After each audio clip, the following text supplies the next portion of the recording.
Oh my goodness. Oh my goodness. Howdy, howdy, howdy. What's going on with the market today?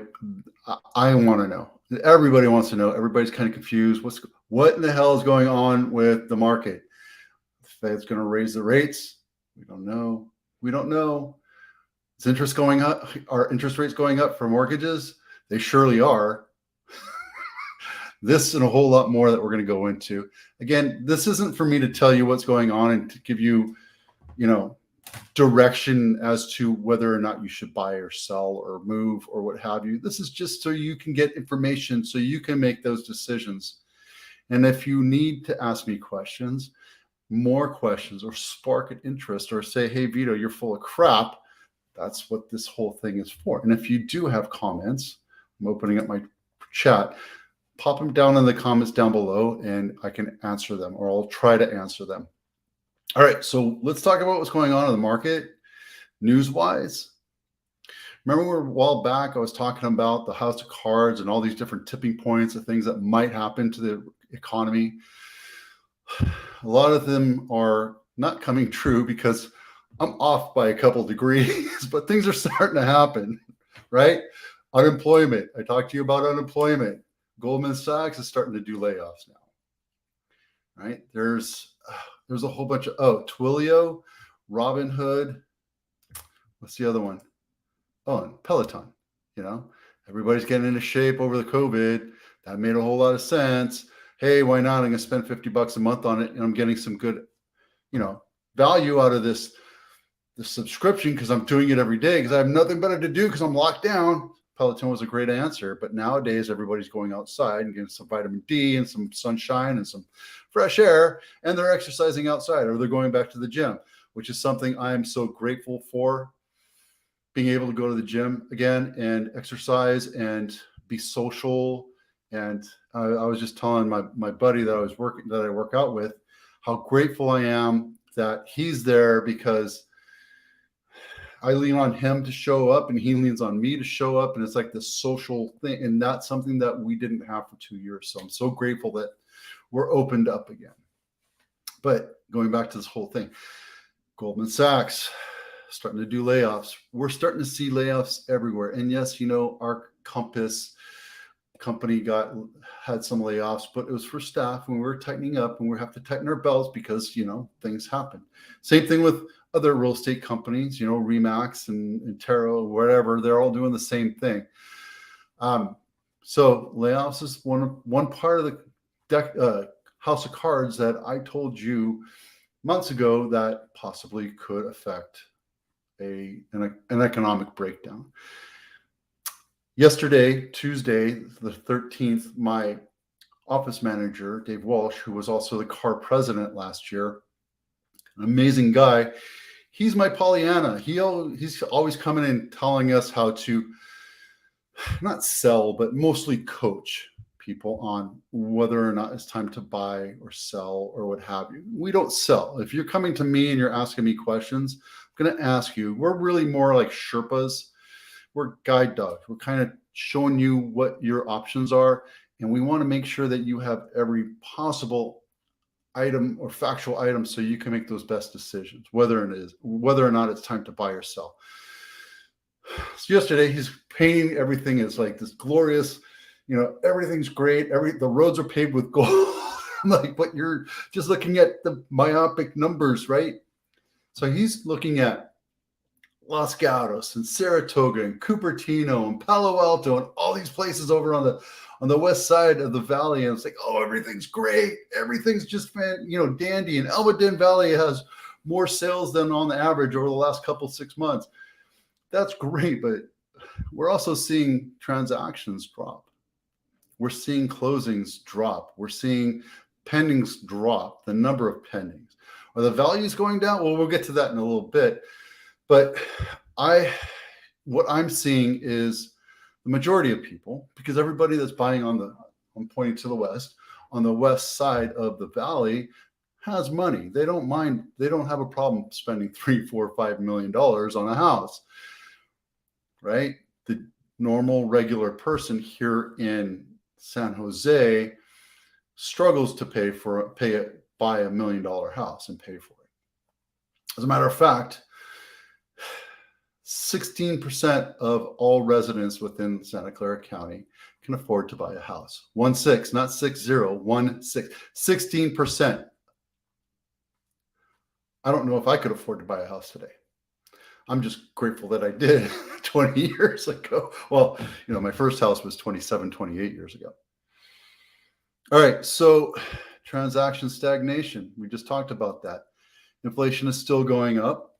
Absolutely is, right? I'm going to continue to talk about these things as they go because they're morphing. They're morphing stories, and you need to be really cognizant about what that could mean to you if you're buying or selling a house. What I would suggest you do is not buy a car if you're feeling like your employment is threatened,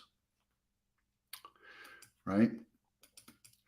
Some of the non-Pollyannas, the Chicken Littles that I talk to or listen to, are saying that it's going to get bad. Recession-wise, it's going to get bad. They don't think that the values of homes are going to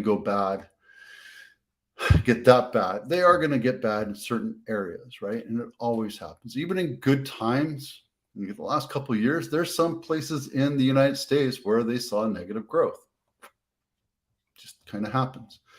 When the market gets bad and there's more unemployment, there's more of those pockets that see negative growth or contraction. I don't like using that word shift because I think it's a crappy word. I think it's just another way to define a contraction in the market, which is crap. So inflation, I don't buy 8.3, although, it might rally the stock market and it might position the policymakers to the voting cycle, that's the election cycle that's coming through.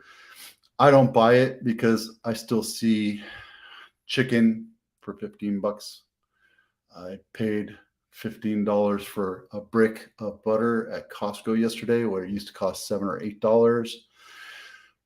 Inflation is still going high, and that doesn't count cost of gas, cost of food, or something. I'm not exactly sure what they're doing, but they're surely taking out a lot of different items that they measure. As a matter of fact, where did I see that? There's another thing that I saw. Maybe it is in here. Let's open this up and see what that means. Oh yeah, right here. Gas up 25%. Unless you're in California. Well, no, I guess so, because I was paying about $3.54 last year. Now it's about 5 pence. And by the way, I prefer to go down to Morgan Hill to buy my gas. One, you can get cheaper car washes down there, although I don't always wash my truck. It's like $5 or $6 to get your car washed.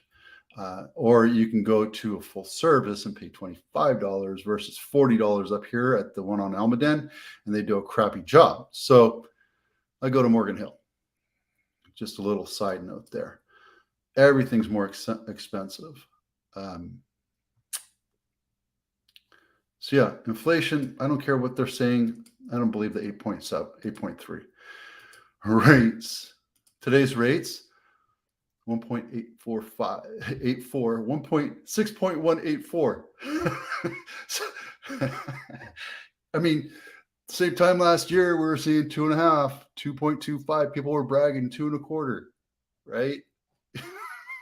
It's like 1.5 times more expensive. It's ridiculous. But we need this, okay? I know that this is crazy, but here's the good news, right? And I talked about this last week too. 3-year ARM is 2.3, really 3.357, but you can still get good rates. And yes, this is a gamble, but my gamble is that you might get 2.3 right now, but when this comes down to say 4, I would suggest you refinance, because then you can convert it into a 30-year fixed, and then you start paying off your loans. But 2.3 is still not that bad. And to me, that's a good gamble. But Vito, what happens if rates are still really bad in 3 years? Well, this is only going to go up a little bit. Their capped is how high they can go every year. So Rates aren't that bad. This is crazy, but this is normal for anybody that's owned a home for a long time. Yes, home sales are slowing, and I'll show you some numbers in a minute. We're going to go down here and talk about all sorts of different things. And this is the whole reason why everything's kind of topsy-turvy right now. There's a lot of he said, she said. There's a lot of innuendo. There's a lot of posturing. There's a lot of different things that are possibly going on. But what I would like to see this Christmas is for all of us to get back together as a united nation and become America again. This is a pretty cool report. This goes back to way, way, way long ago, but it kind of was eye-opening. How long do recessions last? Right? This kind of talks to a bunch of the better, yeah, we'll subscribe later. This talks about how you can understand it, because recessions are going to happen, right? If you look at these numbers, recessions happen, right? Recessions are going to happen. This talks about the value of homes during recessions. Where's my little map? Right? But because recessions do happen, that's the longest one, it looks like, 33. Yeah, that was the pretty bad one. You can arm yourself with that, knowing that prices will continue to go up even after the recession is over. And yes, it's going to suck buying a house now, but knowing that, you can always buy a house at the teetering part, because as rates go down, as the market contracts and prices go down, more competition enters the market, which will even out the market. Meaning that like right now is a great time to buy a house. Not saying you should, I'm saying that if you're contemplating buying a house, either now or in 6 months or in 2 years, now is a good time. And why is that? Especially here, something that we're completely used to. And maybe you didn't see this last year, but let's just use this as an example. Okay. Say that the average price is $1 million and the average overage is 9%. And we've seen overages, because if you look over here over the last few years, where are those numbers? Yeah, it's about 9%, right? On average. Last few years, we've been seeing 9% over on average, right? Some houses could go for 40%. Some houses go for 75, 80%. Okay. So that means you're paying $1,090,000 for $1 million house. Well, that's when the market is doing this or it's doing this. But values are going down. Well, that's because for whatever reason, right? This is 2008. The market value went down. The housing values went down because of those toxic loans, right? The normal ones are going to look like this. Let's say you have a $1 million house, that same house, but we're talking about today, not last year or the year before. Well, you can actually bid under. If it's been on market for 30, 40, 50, 60 days, there's something wrong with that house. Location, condition, price. Typically it's price. Typically it's ego. My house is worth more than what it is. And as a buyer, you command the price of the house. So let's just say that you bought the house for $950,000, but wait, there's more. Because of this market, you can go in lower asking price, but you can also actually wait. You're saving about $140,000 just from last year. Same house, same value. Yeah, it may have gone up a little bit, but you're still saving about $140,000. But wait, there's more, right? And that's the killer right here. You can ask for closing costs. You can ask for a rate buy down. Yeah, you can actually buy your rate down, buy this rate down to say 5.5, maybe even 4, depending on the lender. Can't really tell you what those are because it all depends on you, the loan, and all sorts of different things. But if you ask the seller for 2% towards closing costs. Towards rate buy down, you can absolutely do that. That's happening today. You can ask for concessions. Hey, the carpet's a little worn. I want a new carpet, or I want a credit for carpet or flooring, $7,500 because nothing's cheap anymore, right? What about repairs? Section 1, that's termite, pest, mold and mildew. We don't like the mold. That's a 4-letter word, mildew.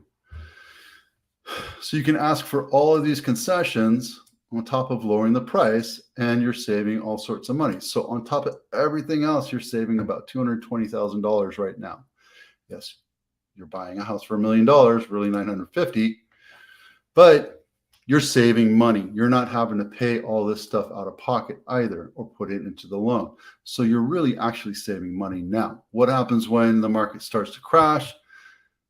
More buyers enter the market right here, right? When more buyers enter the market, then the seller has leverage when there's more than one offer, right? Oh, there's 2 offers on the property. I'm not going to go work with you on all this stuff. Sorry. I'm going to get my best offer for my seller.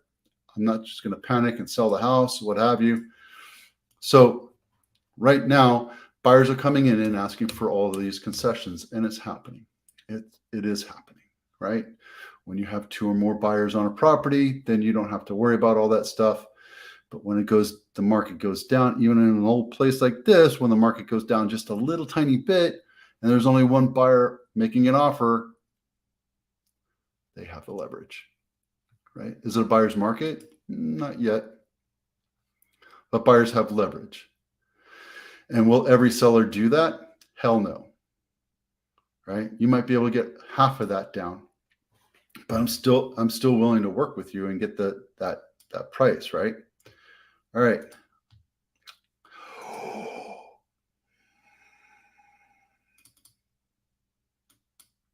My office manager, my Pollyanna, didn't talk about the rail strike that's coming up. And are they going to strike and stop supplying food? Very possible. I mean, we were talking about doing this with the trucks a couple, 3 months ago, right? Nothing really happened to that. But it's possible. It's very possible.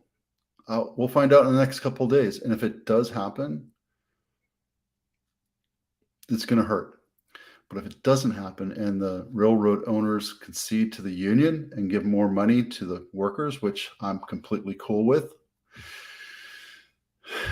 it means cost of shipping is going to go up as well, which means cost of goods means inflation, right? Inflation is going to continue to go up, which is why the feds need to testify to raise the rates of cost of money another at least 0.75. What really they should do is raise it up 5 basis points for 2-3 months, and it would hurt. It would hurt everybody. But a lot of us are already hurting. But it would knock down this inflation, get us back to normal within 2-3 months, instead of just dribbling it along until the election cycle happens, right? Once the elections happen, policymakers don't care what the cost of gas is. They don't care what the inflation is. They don't care what the cost of money is. They don't care. They don't care about you. They care about your vote. I don't care left, right, whatever. I don't care. That's just the way that is. That's the way it's always been. And this just came in. I love Carvana, right? I like the whole model. It's kind of sketchy, kind of scary, but at the same time, you feel like you're getting something out of it, and you're not having to deal with car sales guys. But it looks like they're slowing down. Looks like their money is going away. And since less people are buying cars right now, looks like, especially used cars, looks like there's going to be some fire sales going on if they do pull the bankruptcy deal. So there you go. All right, we're into this 20 minutes. We got to get moving. What's going on with the market, the local real estate market? 40 days on market is hovering at about 400, right? If you look at these and average this out, yeah, it's about 400. 90 days on market just freaking exploded. I got to tell you, I don't know if that's a correct number. I don't know if I switched up the way I was measuring it, but I did it 3 times, 3 different ways, and I came up with 231 houses that have been on market for 90 days plus. Crazy. Remember, I'm telling you about this thing right here where you can go in a little bit lower and ask for concession. Well, these guys that have been on market for 90 days, they're either motivated or they're stubborn as hell and they're just nightmare sellers to work with, right? But there's your choice. REOs within the Bay Area are staying pretty steady. REOs in all of California staying pretty steady. REOs, bank-owned properties, in case you haven't been watching. Last week we talked about absorption rate. Once this gets to 6 months, it becomes a true buyer's market, but we'll see. And I think this is actually going to contract down a little tiny bit. All right, so here is the one number I want you to focus on. And yes, I did this a couple different ways to make sure that we're right on. Look at the last few weeks. Look at the last few months. It hasn't been this low since the last rate hike. These are the number of pendings. These are the numbers of houses within the last 7 days that have gone into contract. We've been seeing 80, 60, 90.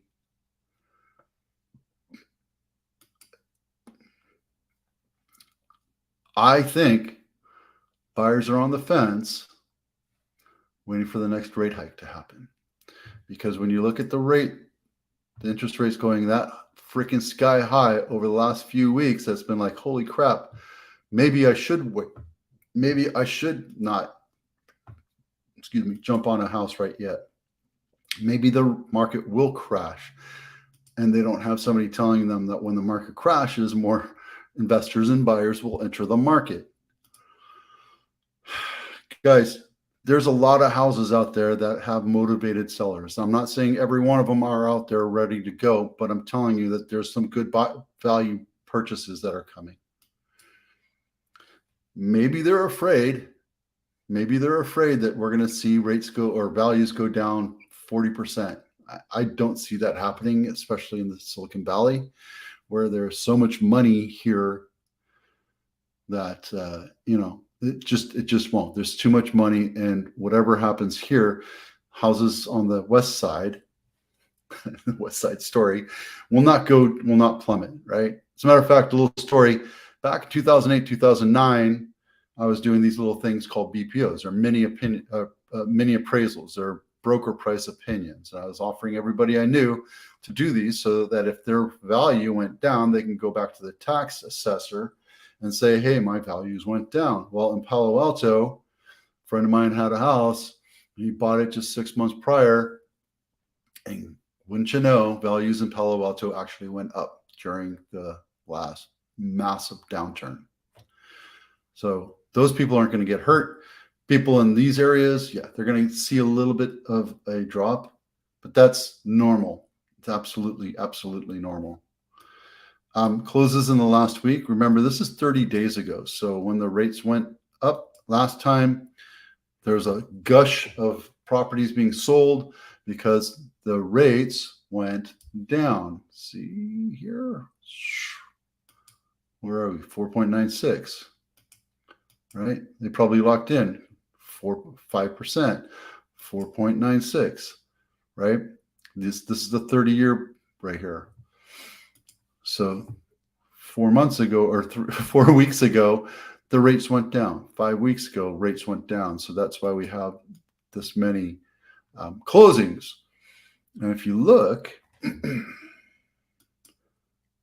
we had some major crazy stuff going on. And I have to show you this house.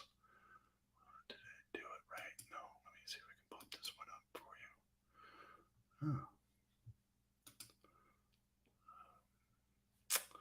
Shoot. I know where it is. No. was in the foothills. Oh, I know where it was. It was right here. This one right here. What's the name of it? Dove Hill. There it is. Seller said, my house is worth $6 million. Listing agent said, yeah, okay, whatever. I just want to take the listing. Whatever.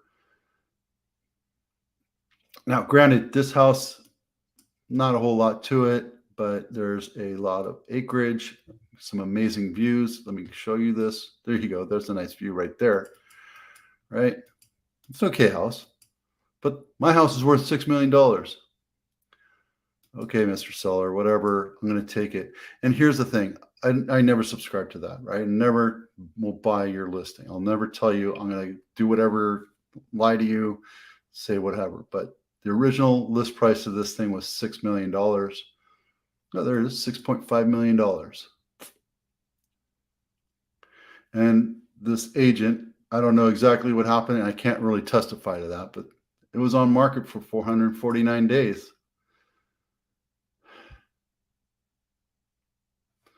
Meanwhile, he's seeing these houses right here.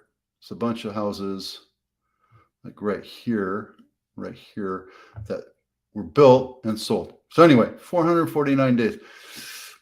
Seller said finally, okay, what is it going to take to sell this house? Well, you got to come down to a little bit of reality. Let's drop it down to 2 million and see what happens. Well, it sat on the market for a little bit longer and it sold.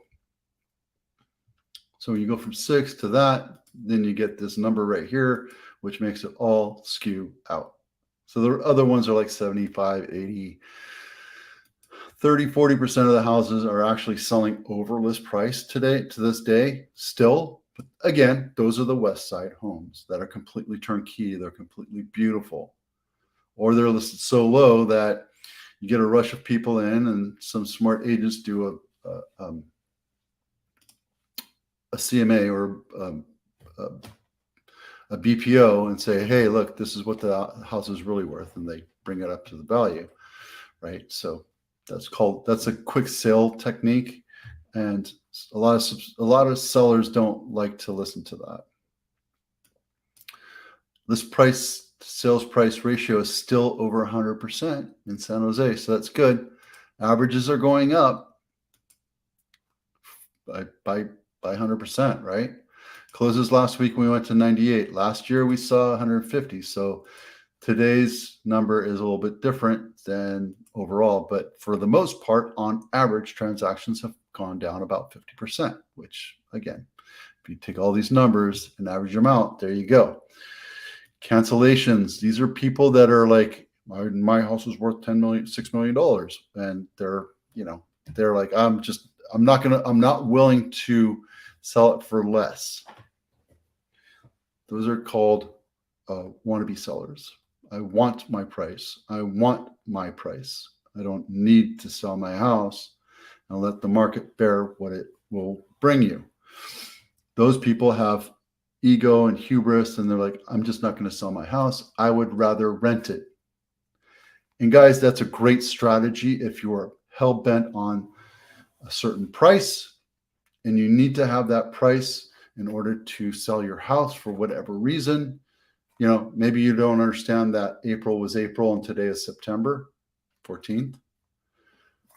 When values go down, values go down. If you have your price at April 2022 numbers, 2016, 2022 numbers, you're going to be stuck there and nobody's going to come and see your house.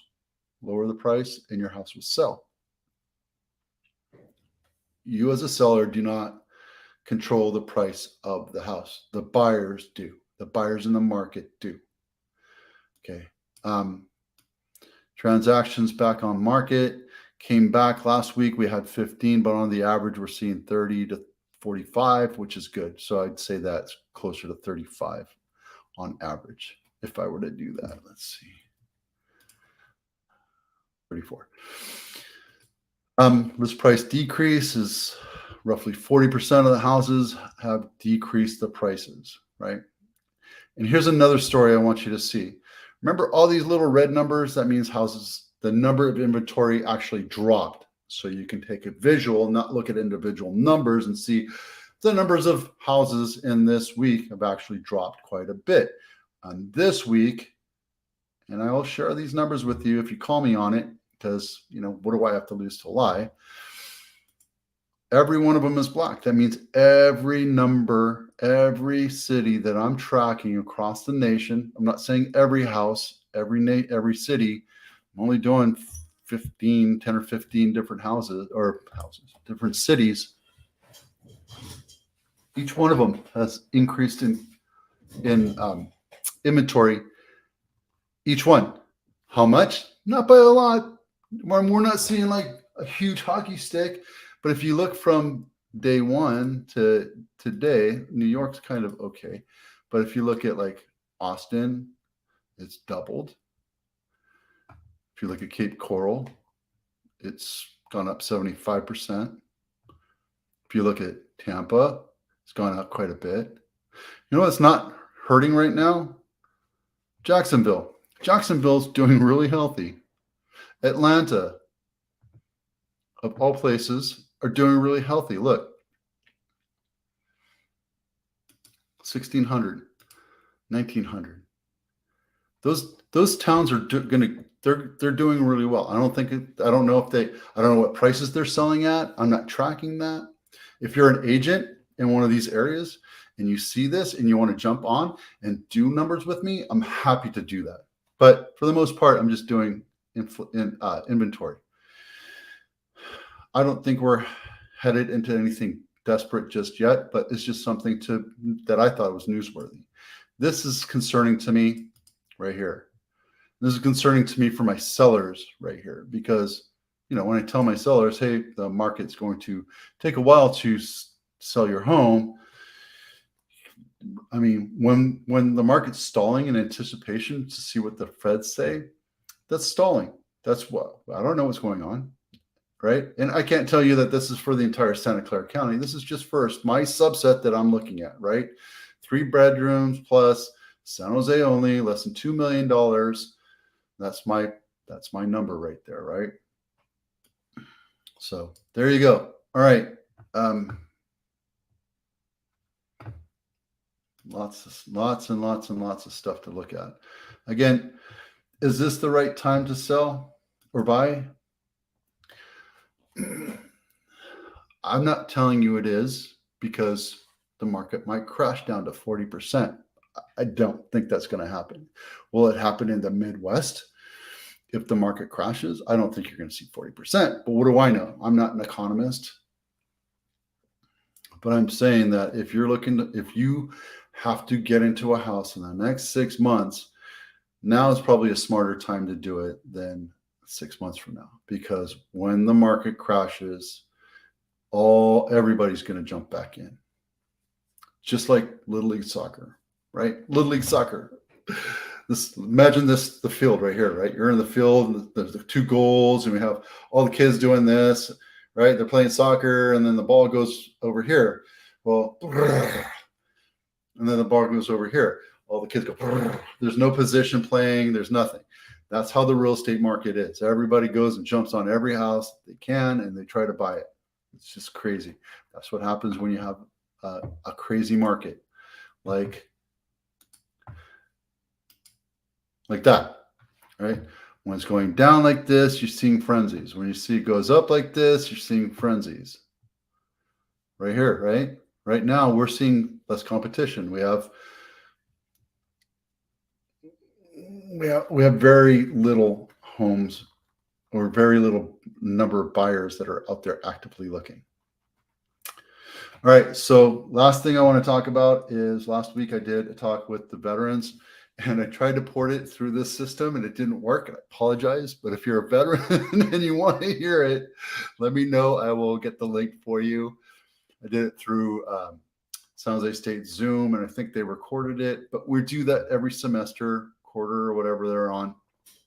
And we're also, let me show you this real quick. We're also coming up with a talk that talks about the generic ideas of what real estate investing looks like. I'm working with financial advisors, I'm working with trust people, I'm working trust lawyers, I'm accountants, the whole 9 yards. So we're coming together and creating this huge package for you to see. And it might go not just to the veterans at San Jose State. I believe we're pushing it to go to faculty and students as well, just so they can have a base ground understanding.